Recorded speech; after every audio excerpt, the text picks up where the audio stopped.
The show's going to be a little different this season. We are referring to this as game of the game. Well, the game is that there's a hat. In that hat, there are prompts. We do not know what these prompts say. You and we both don't know what we're going to be talking about next episode. Cookie Pocket, the game of the game. The game of the game of the game of the game of the game. Chicken chow. You know, Zach, I was really tempted to just keep canceling this recording for like another week or two to just force you to pay to watch this again. I'm glad I watched it with Mitchell. I'm glad I didn't have to watch it alone. And I do feel a little bad that you did. It wasn't really even like insultingly bad. It was just so lazy and mediocre that there's not really that much to be like angry about, because it's like it's like getting angry at your uncle's home video of his vacation to Las Vegas. Gentlemen, start your engines. Oh yeah, from the what was he promoting when he did that? Was it I Now Pronounce You Chuck and Larry? Something Probably. NASCAR, I don't know. I don't know what you're talking Well, about. I did, since we wanted to jump right into this, I found like a good summary of this film I wanted to read, because I think it sums up a lot of the issues that I have with this film. So I just want to read this summary that I found real quick of the film. Paul Blart, Mall Cop 2. Blip, blop, bleep, bloop, blue. Wynn Resorts holds more Forbes Travel Guide 5-star awards than any other independent hotel company in the world. Our resort offers award-winning restaurants, exciting entertainment, and nightlife, 2 award-winning spas, salons, and luxury shopping. Our commitment to making every visit a once-in-a-lifetime experience for our guests is what makes us who we are. And I think that about sums up the film. So there you go. I think we can review now. It's a bad day to be bad people, Zach. It's a bad day to be bad people. Yes. Always bet on Blart.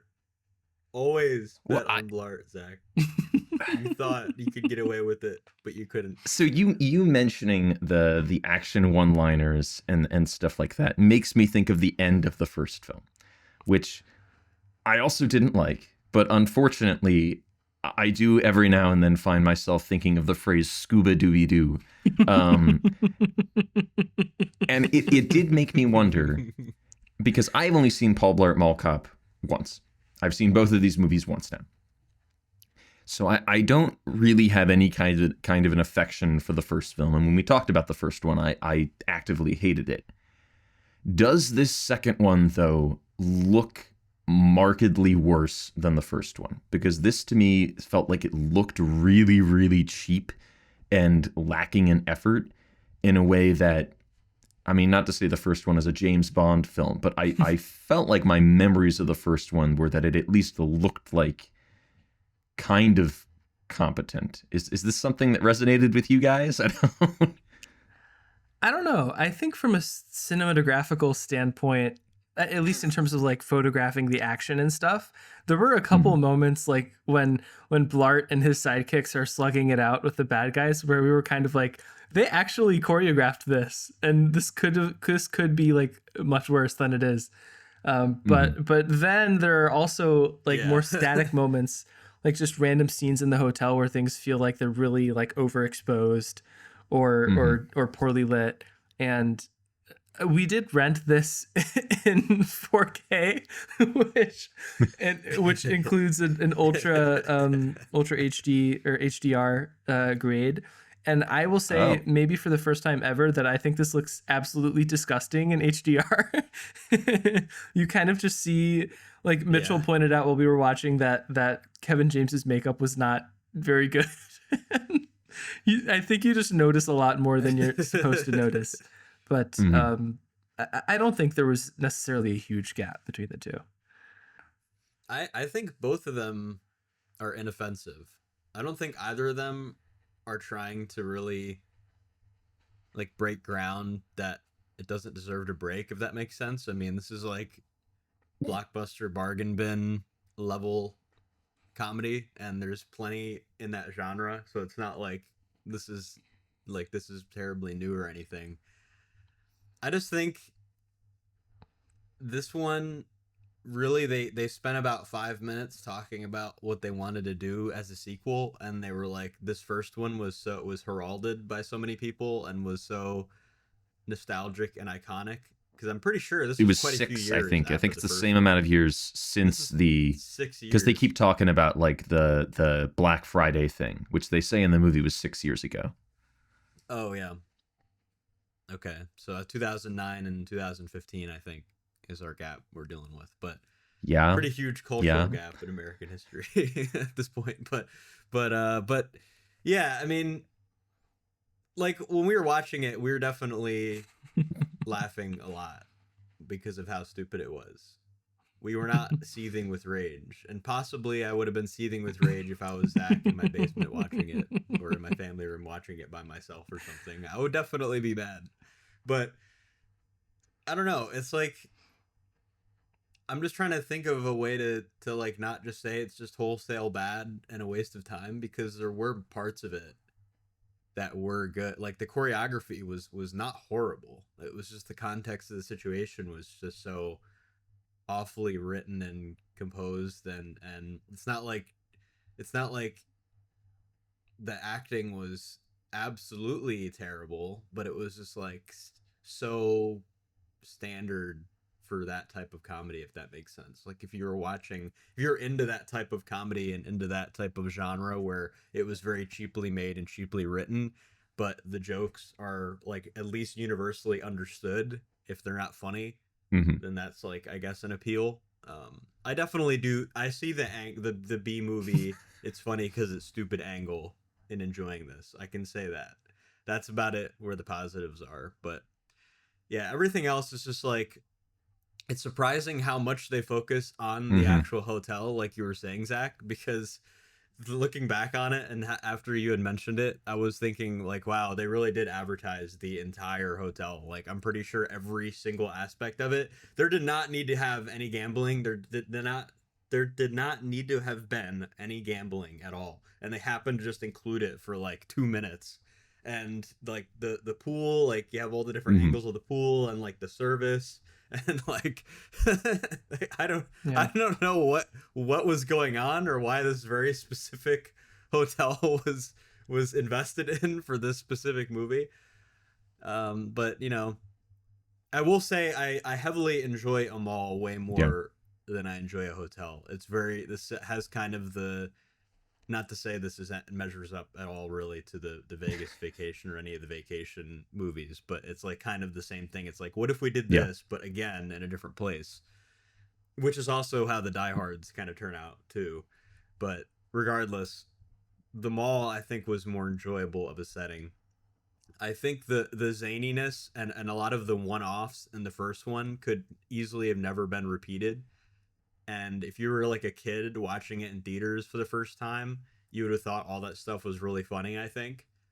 But like, they literally copied and pasted the joke. Like they copied and pasted everything basically from the first one. And like I was mentioning with that 5-minute conversation in the writer's room, it was like, yeah, we're just going to redo the first one again, but have it be in a hotel. Yeah, I'll agree with you, Mitchell. If you're a connoisseur of having your time wasted, then you definitely love this movie.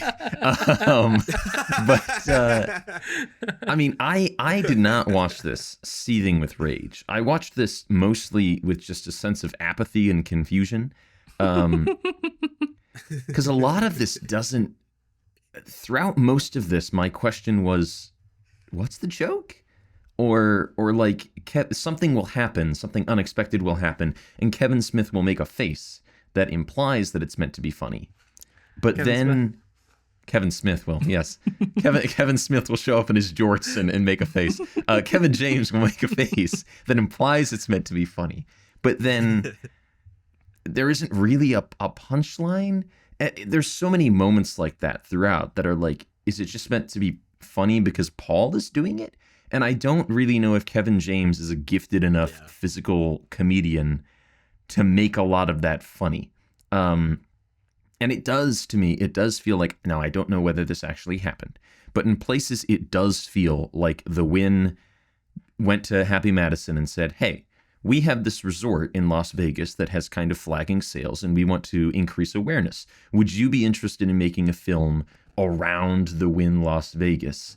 And they kind of went, yeah, sure. What do we have in a drawer? Paul Blart. Let's put him in Vegas. And so a lot of it feels like an excuse to show off the nice pool area and the suites and the casino and the stage show La Rêve, which I don't know is still running, but that's one of the most kind of like, what is the joke? Where Paul gets chased out onto the stage during La Rêve, and the gag just seems to be that he is there, and he doesn't really do anything especially funny. He's just kind of there in some wings, and again, Kevin James doesn't really do anything other than stumble and bumble around. And I feel like you could take this exact same concept and script, and if you gave it to, say, a Chris Farley, some of the stuff in this that just really doesn't work could potentially work. Because Chris Farley, I don't find all of his movies funny. He was in some really, really bad movies. But a Chris Farley or a John Candy, they are comedians that don't just play to, well, I'm funny because I'm big. Which I think is what a lot of the gags in this are. But, you know, a Chris Farley, a John Candy, they've got energy. They've got charisma. They go out there and they make those gags that are just kind of like, he fell down.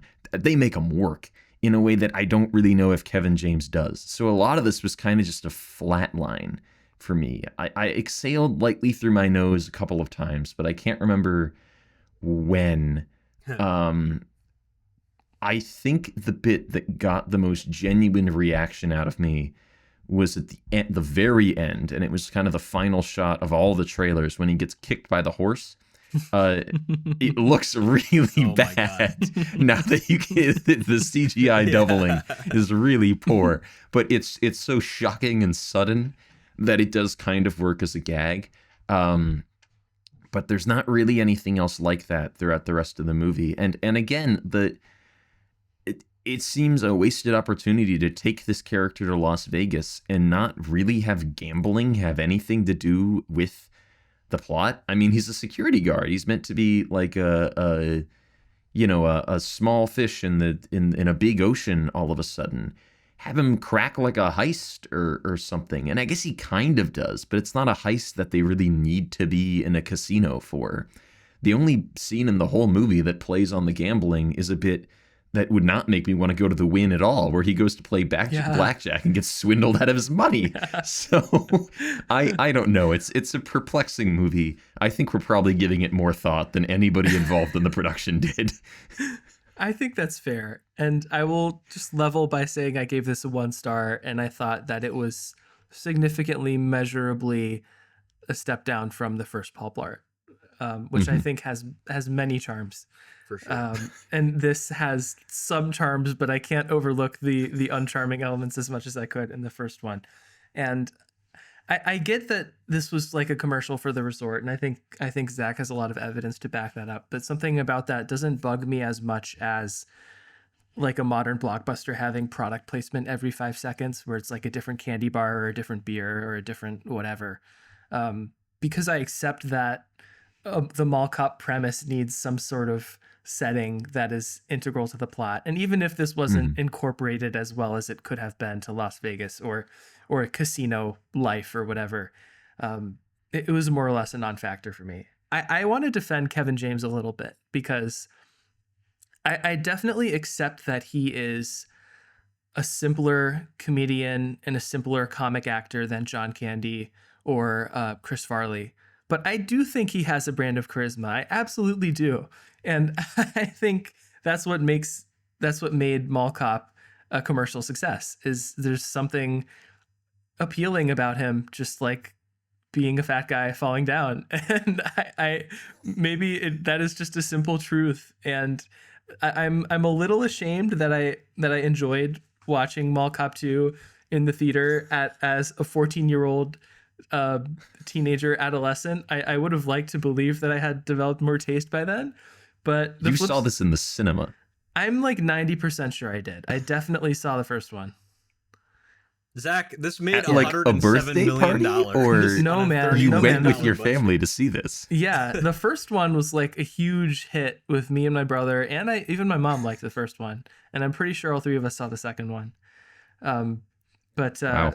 yeah, I know. But weirdly, the effect of remembering this is it gives me a little bit more hope for today's generation and a little less cynicism when I see movies like the Minecraft movie, which I admittedly haven't seen, so I can't really be critical of. Yes, thank you, Mitchell.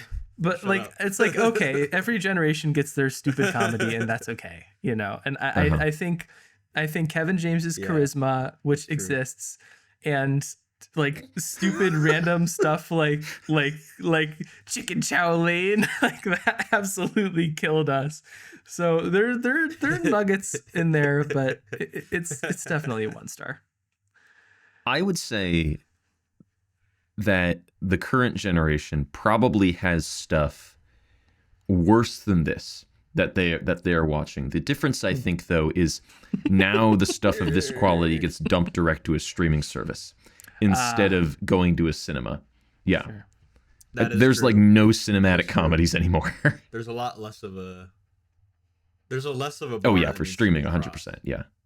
But I will say, you could also like just post stuff on YouTube and get ads on. Much I like mean, Kevin still make James money has from that, done. assuming the budget wasn't great. Yeah. I have to agree with Christian on Kevin James's charisma. I also think he's not a bad actor at all. I don't think he is like a bad actor. I do think he has good charismatic qualities, and I do think he's an engaging screen presence. I don't think anything about him is like as an actor is necessarily annoying or something you like don't want to listen to. We also, Christian and I were very surprised during that speech, which was like just thinking, wait, just think all in context, Zach, lock in. Okay. You're at the Win, right? You're at the Win and you're hearing the speech, right? It's not a bad speech. Like the speech itself is not horribly written. Like the context of what's going on and everything else going on is bad, but like the speech was pretty good, and he like delivered it pretty well. Like if he was on a stage in like a play or something, like that wouldn't even be that bad of a speech. And I was thinking that at the time, that was very out of character for the rest of the film. But at the same time, I will also, I'm staying on my positives. I'm starting to realize I'm thinking of very, very small positives. Me who gave this 1.5, that half star is running its course now. But I will say that this film doesn't necessarily go super out of its way to go beyond what the first film went for, because the first film very much was trying to copy paste and make a 10 times worse the Die Hard formula, the very simple Die Hard formula, right?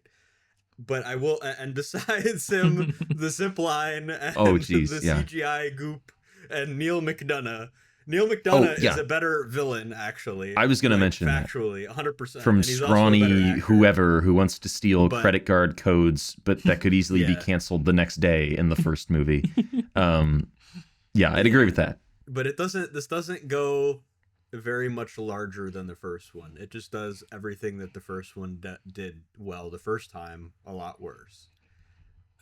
Pretty much the whole time. And I guess I can get more into the other negative parts. There are some parts, like you had mentioned, Zach, where the jokes are just not even there, where there really is no punchline. And even if like the scenario itself is supposed to be funny, there's really not a point where you feel like it's comfortable to laugh or comfortable to emote at all, besides just being apathetic, kind of like how you said, Zach. So it's like that, those parts where you're literally like, what does that have anything to do with anything? Like, why did somebody put that in this? And that is just so ridiculous. I will also say, though, I'm going back in a positive again. You thought I was done. The resort itself and the actual hotel is an okay set piece. And they do, even though they're advertising, there are parts of it that look pretty nice. There are parts of it that navigate well. I will say, though, one part that irritated me probably more than the rest of the film was the fact that the bad guys had their door open like a hallway away from the party, and nope, they didn't think to close the door or just not be there. It was the weirdest. There are some things. Ever. There are some moments that feel like they need to be there for the plot, that are funny because they come off as so incompetent, but I don't think they're meant to be jokes. Yeah. The fact that the bad guys are seemingly planning their heist based on the geography in the same suite as this party with underage drinking amongst the employees of the hotel. The bit at the very, very end, when Blart pretends to be his daughter to trick Neil McDonough, and he has the silhouette of two people, not the silhouette, it's blatantly two actors, and then he goes, aha, I've got you, and turns around, and it's Paul in a wig. And that's one where I'm like, I'm not, is that meant to be a joke, or could they just not figure out a way to have Neil McDonough not realize that that was Kevin James in a wig? So they just decided, who's going to care? It's too many things in the movie to me feel like the latter. Who's going to care? I mean, it's long been speculated that a lot of these Happy Madison films, many of which are almost universally considered very, very, very bad, it's long been speculated that they're basically excuses for Adam Sandler and his friends to go on vacation together, and they write the loose semblance of a plot around it while they go to the Poconos or Vegas or out on like a lake vacation together. And I think that becomes more and more possible with some of the more modern films that really don't hold up as anything at all. But yeah, a lot of the content of this movie felt like, is that it? That's all we're doing with this? Like the big buildup to there's a scene where they go around to this. There's like a trade show at the resort for like a security supplies, and they go around and they take a look at all these different security gear and whatnot. And it all, kind of comes back later. Very blatant setup and payoff while Mitchell eats his pizza. There's also a setup of this thing behind a curtain that they don't show us. And Paul goes, oh, that's pretty cool. And then at the end, when he's getting everything from the trade show to take on the bad guys, it turns out it's this enormous tactical segue that he rides for like 2 minutes, and then I don't think it ever comes back. Am I wrong there? Did I forget something? Or does he just drive it down the hallway and then get off of it? Like, that felt like, is that really all we're doing? Oh, yeah, he uses it as cover. Yeah. Okay, all right, okay. That still feels a little wasted to me. I thought like, if you're going to build something up like that, and it's going to look that silly, like, surely it should have, like, pepper spray and rocket launchers and...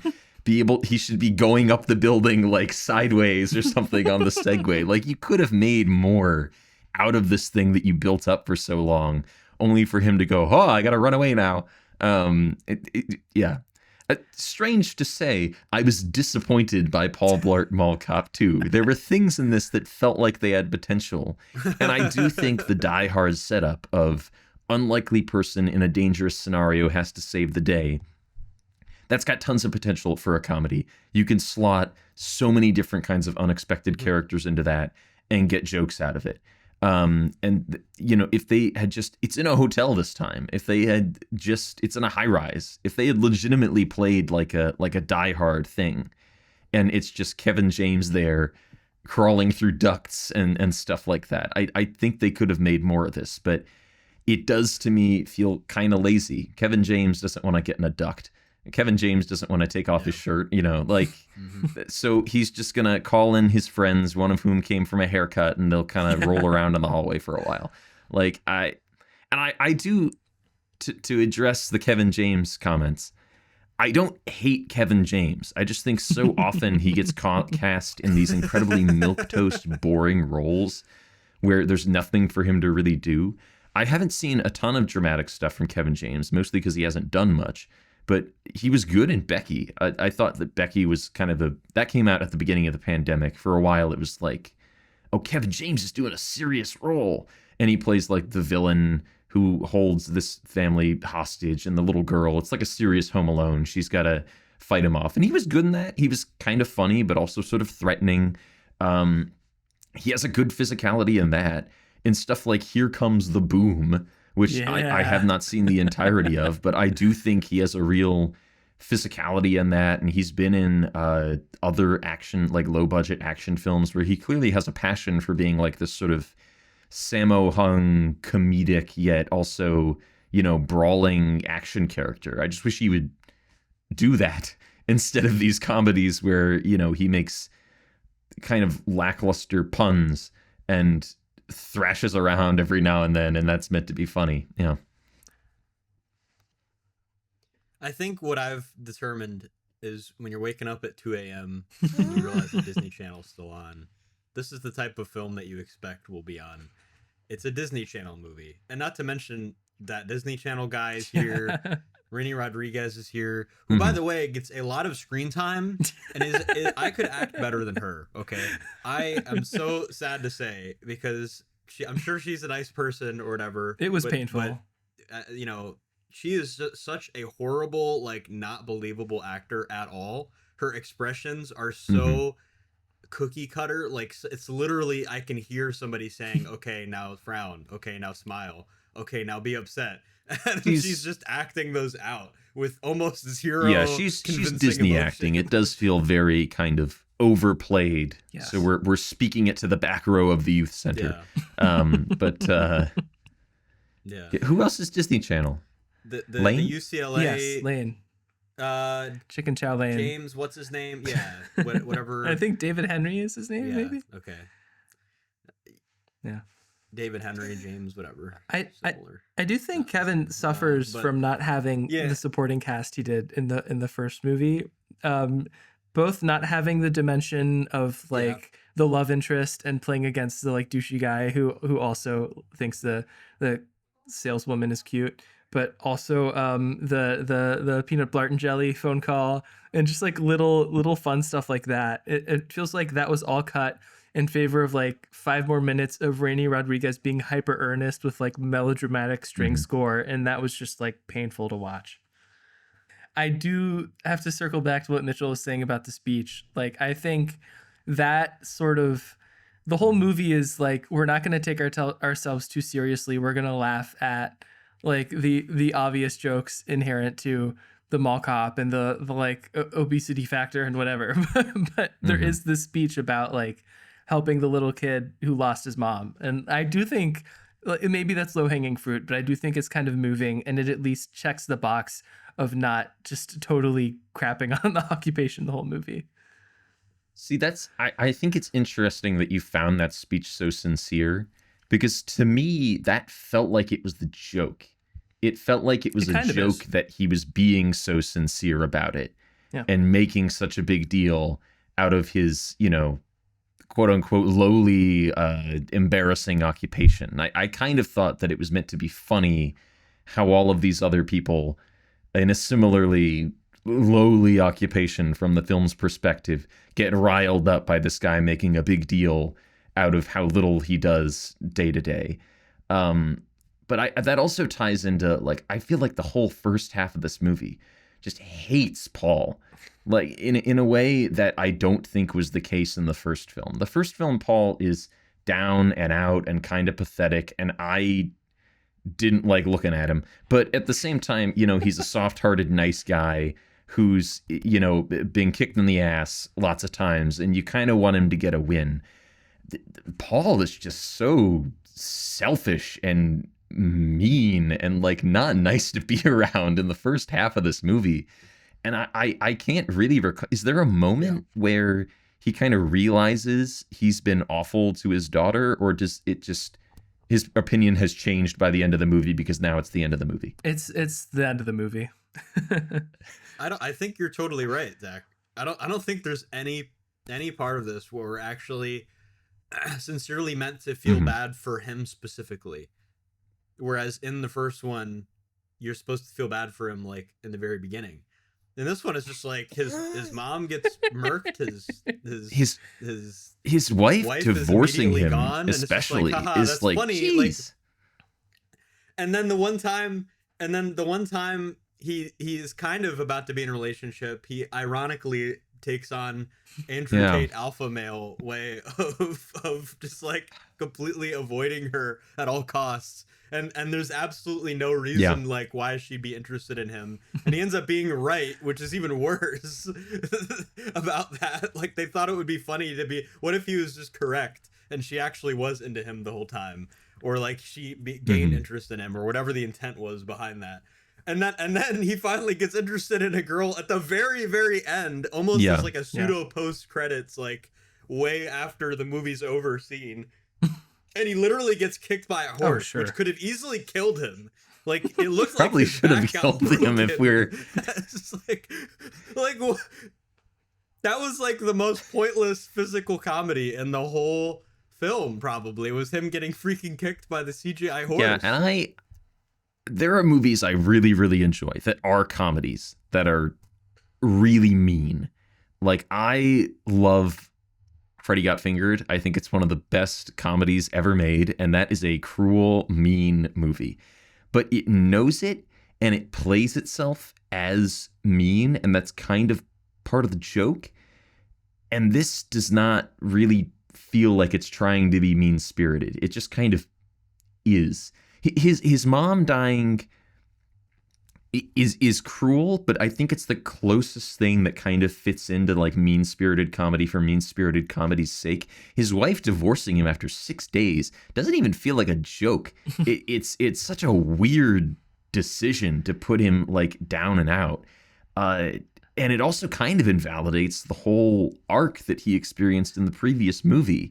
That is the whole point, though. They're just hitting the reset button the way that the first Austin Powers sequel does, where they just reveal that Elizabeth Hurley was a fembot or whatever, to just force him back into the lonely mall cop mold again. You can't have character development again, Zach. You've got to redo the same thing, or else they can't write it. And I do see that that's what they're doing. I just think that there's a more comfortable way in world to achieve that, without entirely throwing us off the sense of the world. I don't know. Maybe they thought it would be too much to have two characters die back to back, but something absurd like she dies in a boating accident while out fishing on a koi pond or something. Like you can make an absurd joke out of it. She drowned in a koi pond. That would be the joke. Or she, something unexpected. I don't know. She went to Build-A-Bear and a bear shot across the room and hit her in the head, and she died of a concussion. Now I'm writing the movie. Like you could do something totally unexpected, like his mother getting hit by the milk truck, that doesn't turn this character that we were meant to like from the previous film into like a selfish, vindictive person that we realize we didn't know at all. And then they play out that one scene with him wondering where his daughter's gone for an extremely long time, when you already know what the conclusion is going to be. Like pretty much from the start. And it just makes it worse that his daughter is such a horrible actress. But like it's just, and also I almost would have appreciated if they kind of leaned more into the security at the hotel versus the mall security, or just like generic security. I'm still not 100%. I guess they were all supposed to be just generic security or something. Or they're all supposed to be mall security. They say where they're all from, but I forget who's from where, except for the black woman is from the Mall of America. But they at some point they do list where they're where they all work. But there are some dynamics that they hint at that if they had just like went with that would have already been a more interesting, different story. That would have already been a different type of relationship that they could have explored. But like we've already said, there was no, if there's one plot point introduced, there will never be like a conclusion to it. There will never be a conclusion. There is no like end to it. At least in the first one, you felt like he was like slowly, gradually winning and like finding ways to outsmart them. And the villains were so horrible and so awfully generic. It made no sense at all. But at the very least, it was like taking advantage of the mall environment. It made perfect sense where Cafe. He was. You know, you would never expect a mall security person. What? Yeah. Yeah.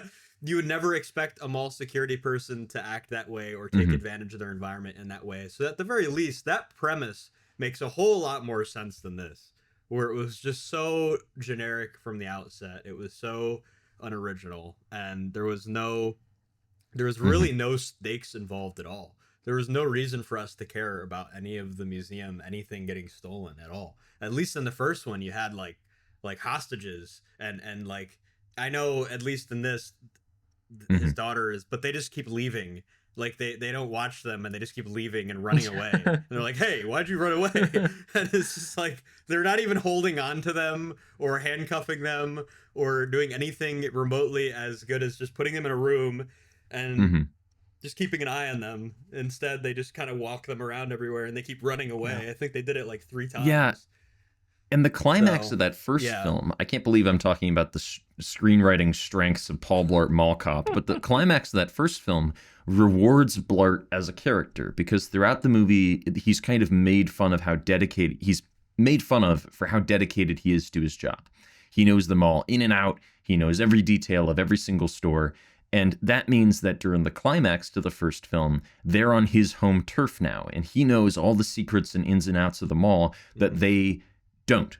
So he's benefited by that because of these traits that we all made fun of him for. Now he gets to be the hero. Scooby-Dooby-Doo. In the second film, he's off of his home turf and doesn't have that strength. So it feels like you could make something of that, but they really don't. He just kind of runs around, and I don't know. They even introduce the head of security at the Wynn, who is a rival, and there's some back and forth. And in a well-written screenplay, or, well, maybe I shouldn't say well-written, it'd be a generic screenplay, but in a screenplay that follows your traditional beats of a narrative, they would come together at the end and find a way to work together towards a shared goal and help each other out. And they don't really do that much. I mean, it's kind of there, but it's tacked on right at the end. And then he's crying at the pool, and Paul plays wingman. There's so many aspects of this where I kept expecting it to get the bare minimum of more complicated. Not even complicated. I expected it to get the bare minimum of like a wrinkle in the plot. I was sure that Lane was going to be an inside man. He was going to be one of the bad guys. I was sure it was going to be revealed at some point. I kept waiting for something to happen because, I don't know, like I've mentioned, I spent the whole of this movie going, is that it? There has to be something else that happens. Lane is such a nothing burger of a character. It is kind of crazy. Yeah. Yeah. Yeah. I do like the joke at the very end when right after he sort of rejects the woman where he's like, I may have just made a huge mistake. I loved that. But I still think the biggest difference for me between watching the first one and this one is in the first one, I am pretty consistently having fun. And in this one, when there were like 20 minutes left, I was just kind of rolling my eyes and ready to be over with it. Like, I feel like there are a lot of memey, like trash comedy movies out there where you're with a group of friends and you're like, oh, this would be so fun to watch together. And then like 5 minutes in, the joke is kind of old. Like one of those like computer generated things about like, I don't know, like one of these like movies that aren't even real, like a Ratatouille, but worse. Ratatouille, yes. and like when Paul is on the freaking zip line, I'm just like, okay, I'm ready for this to be over. The zip line with a knot in it for some reason. Yeah. Yeah, that was horrible. And also, Christian mentioned how horrible it was to have him holding on to all of these things and where he in real life he would barely even be able to hold on for like 10 seconds. He would have absolutely zero grip strength whatsoever. They could have at the very least he could have just wrapped his belt around his hands or just something that would have at least been more convincing.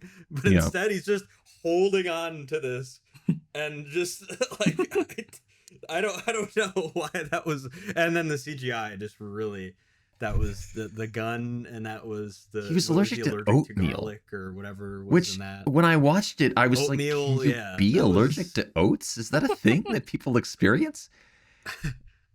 You can be allergic to pretty much anything, Zach. But that I'll look it up right now. I don't know. There are much bigger problems with the film, but that to me felt like, I don't know. It felt like they were on set. Like, oh shoot, he was meant to be allergic to peanuts, but we don't have any peanut butter cookies. What do we have at craft services? An oatmeal? You can be allergic to oatmeal, all right? Okay, let's use oatmeal. Isn't it like Rainy Rodriguez's makeup or something that they use on him though? It's an oatmeal scrub, which is a thing, but like, yeah. So maybe that was it. What would she have in her purse? It's a protein. It's a protein called avenine, which is what causes the allergic reaction. And is all right. Well, there we go. Paul Blart Mall Cop 2, 1 point. I think this is the most anyone should ever talk about this movie ever, perhaps. I think I agree. Well, I don't know if we have anything more to talk about with this movie. I think we kind of covered it to an inch of its life. I think Zach should go first because I think I know. All right, yes, I'll get mine out of the way. Well, I'm just going to say that I think this is a week in review where I'm probably going to make you both angry in subtle ways, because after Mitchell talked about Black Sabbath in our last week in review, I thought, you know what? I haven't ever listened to a single Black Sabbath album. Maybe I should change that. So I listened to their first 3 albums over the course of the past week. And they're all very good albums. I'm not going to say, oh, hot take, these are crap or anything like that. They're all very good, kind of in their own ways, because they kind of switch around the focus of those first 3 albums.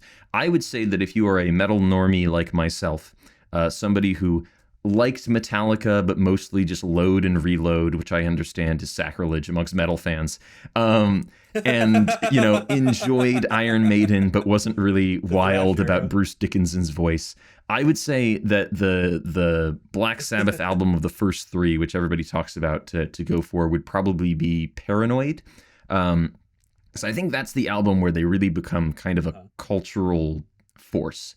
I think regardless of who you are, you have heard something off of Paranoid. I mean, everybody, I think, knows the beginning of War Pigs. Everybody knows the riff to Iron Man. Now, some of that is due to Marvel, but at the same time, I think it indicates the strength of that song, that it's persevered so long. And the music is so strong on that album that a lot of people ignore that some of the lyrics aren't great or don't make a ton of sense. War Pigs is so strong musically that people don't really care that Ozzy rhymes masses with masses in the first 2 lyrics. Or, people don't really care that on Iron Man, the Iron Man is explicitly referred to as being made of steel. And I don't really care either. It's just things that I notice. It is a great album, 4 out of 5. I have kept listening to Black Sabbath, and Volume 4 is also really good. Sabbath, Bloody Sabbath, I think is not quite as good as some of the previous stuff, but I'm not talking about that one really that much. All I'm saying is, yes, Black Sabbath is good. I'm going to continue to listen to their stuff, although I might not talk about it that much. And you should listen to Paranoid, and if you haven't already heard something off of it on like pop radio, because the War Pigs and Iron Man show up all the time, and so does the title track as well, which has a real earworm of an opening that is still stuck in my head. And now, this isn't going to be I don't think this is going to be a disagreement or a battle situation. So I'll just kind of sweep the floor for the next act. It might be a battle in the sense that I know Mitchell rated this higher than Superman, which is definitely a subversive choice. But we saw Fantastic Four, The Fantastic Four: First Steps in IMAX together. And it was all right. I had fun. And as a group, we had talked about how Silver Surfer was gender recast and how they were going with Shala Bal instead of Norin Rad, who is the sort of classic male surfer in the comics. And I was pretty upset about that because I felt that the character, especially in the comics, was really written around this sort of stoic, almost caricaturized mold of a man who had like suffered and given up a lot. And I thought there was a very inherent masculine energy to the character. And I kind of still think that. But at the same time, I thought Julia Garner did a really good job as the surfer, especially acting through the CGI silvery overcoat, whatnot, and having these really sort of dull lines by necessity. I still thought there was a lot of feeling there. I think what I wish her character and the movie at large had was just a little more going on. I think people calling this a return to form to the MCU are right in more ways than one, because it reminded me of Zach's comments for the first Avengers movie when he talked about that on his Marvelous Cinema Tour, which is remarking that it felt kind of small and almost like television at times, because a lot of the scenes are like 2 to 3 people in a room, and it just didn't feel, it didn't have nearly the scope of like in Infinity War yet. And while this has sort of intergalactic aspirations, it skips the origin story. There's like very little action for the team, especially for Reed. I feel like Reed Richards stretches like twice in the whole movie. Human Torch flies a lot, but there's not much thing clobbering going on either. It's kind of slow, and Matt Shackman, director who directed WandaVision, or most of it, I do feel like he doesn't necessarily like flip the switch of cinematic grandeur here, but I did have fun. I think the cast is great. I think all 4 were great. I was worried about Pedro, but he was very good. And he does like, he's very good at tuning his voice to his character. Like he doesn't sound like Joel or the Mandalorian like at all at any point in this. I just would have liked a lot more Silver Surfer backstory and just more action, more stuff to happen. This is like a fun, inoffensive movie for me, but I think it plays things very safe. I don't think it does anything especially new. And I enjoyed this sort of retro futuristic aesthetic, but I hated the end credits scene, and I'm seriously dreading when they get hoovered up by the rest of the multiverse. Yeah, we were both incredibly frustrated with that. And I think part of that for me was this was such a well self-contained film. There was like, I mean, I guess it's like a anti-spoiler, but there wasn't really any major cameos that I can remember. Maybe Christian remembers Easter eggs. I don't think there was any cameos pretty much whatsoever. I guess you could argue Mole Man was a cameo, but it's a reach. So he is in it. Yeah, but and he's just like a person though. He's not like actually Mole Man like he is in the He's comics. not moling around? Yeah. It's just Paul Walter Hauser wearing weird glasses. That's it. Not really. He didn't come out of the ground or anything? Well, he kind of, that's implied, but it's literally just Paul Walter Hauser. It's implied.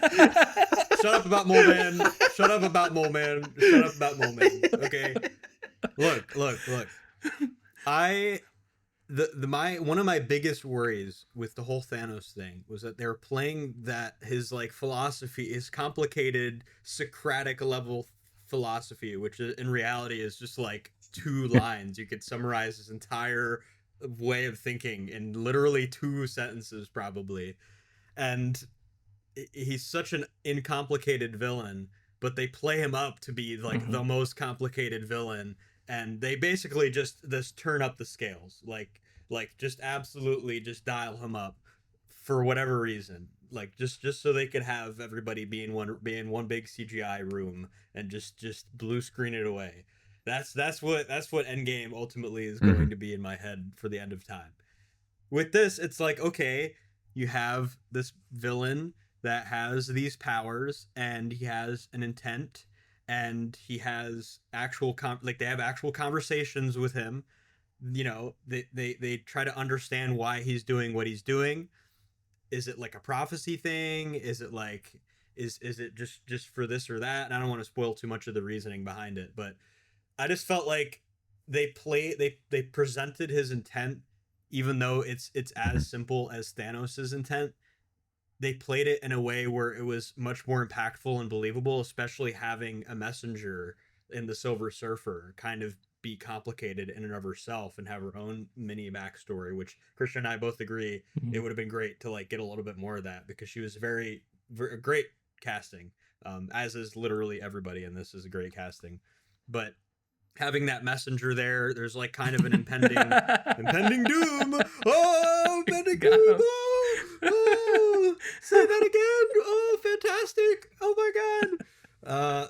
But there's an impending apocalypse, and they show a lot of other people. They show civilians a lot. It doesn't feel like big empty nothing buildings getting blown up. There's very much like screen time associated with protecting civilians and showing what the general populace thinks, which all of that just felt very comic booky to me in that way. And just like having a relationship with the public is so important, I feel like, especially in Marvel. And it's like that's kind of like part of the reason why their characters exist. And you feel like they're trying to genuinely protect the world that has all of these people in it. The scale is definitely felt there. And it's just very simple things. It wasn't anything like, I totally agree with Christian. Like, they're playing it safe, but like it's these simple things that make the film so significantly more solid, to make it actually stand on something, instead of it just feel like a bunch of just lasers getting thrown around everywhere, and there's like the occasional civilian you'll see in the background. But like literally, I think the therapy session or whatever, I think it's in the beginning of Endgame, is like the only time I remember like normal human characters being in the film. And that is just blasphemous. That is ridiculous that is even a concept, because the reason why these characters exist is to protect people. It's not to protect this globe or the multiverse or these abstract scientific ideas that are just happen to be, oh yeah, these are actually real. Like quantum leaping is like 100% real and achievable, and we all have the technology and the intelligence to do it. This, it's like, man, there's like an actual progress. Like, how do we stop Galactus? They go through all these different courses of action, and they're really trying to stop him and be as intelligent about it as possible.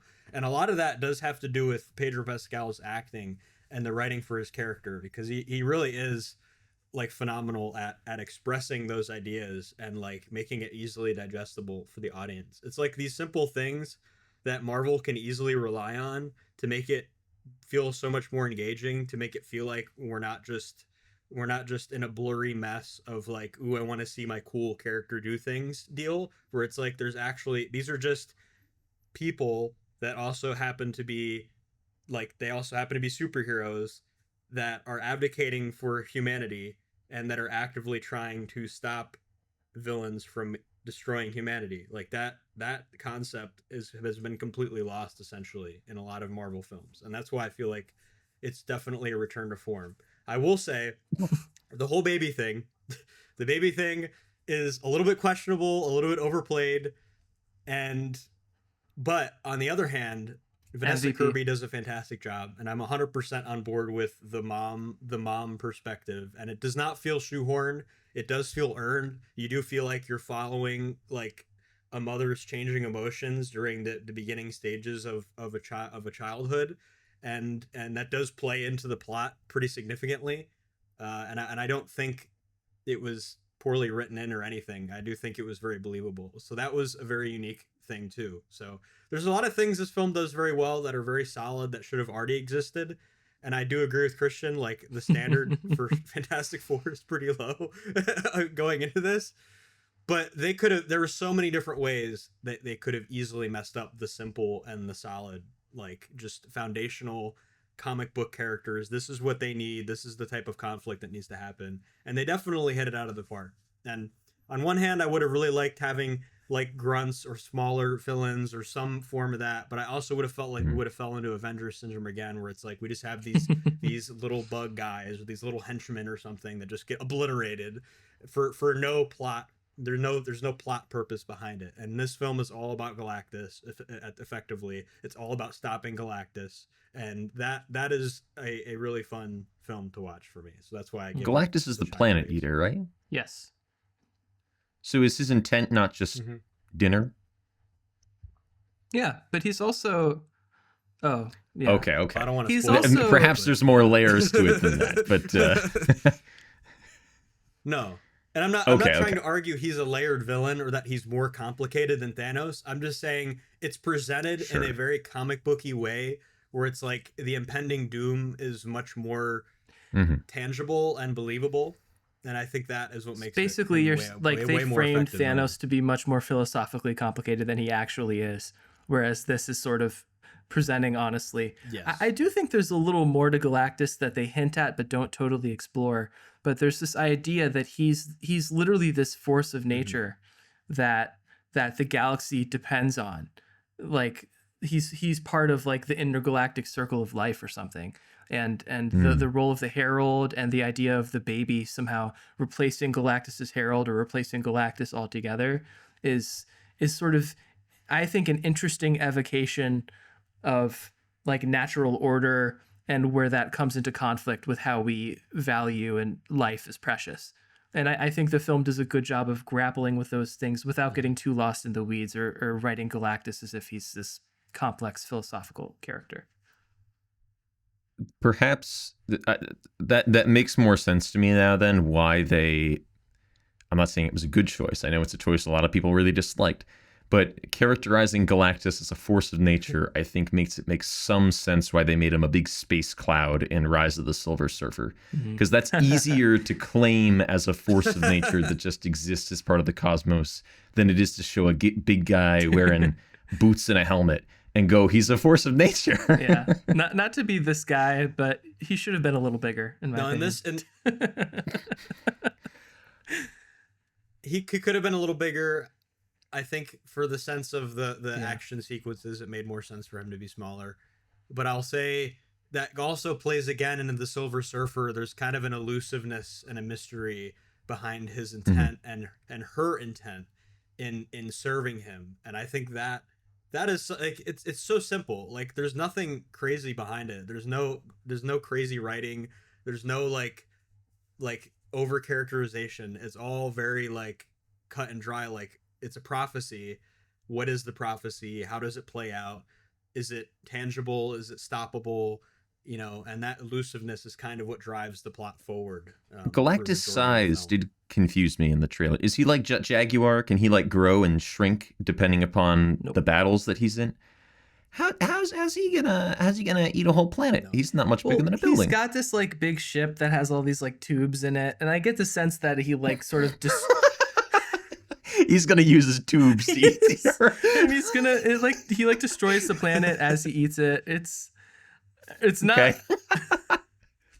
It goes back into the elusiveness. They do actually show you. Like it makes sense how he does it. They explain it in the film. But I see what you're saying. He doesn't literally. Yeah, I thought he just went. I thought that was how. I thought he was so big. Kind of like Starkiller Base, like when the Death Star laser hits, but then like the planet sort of like implodes into itself.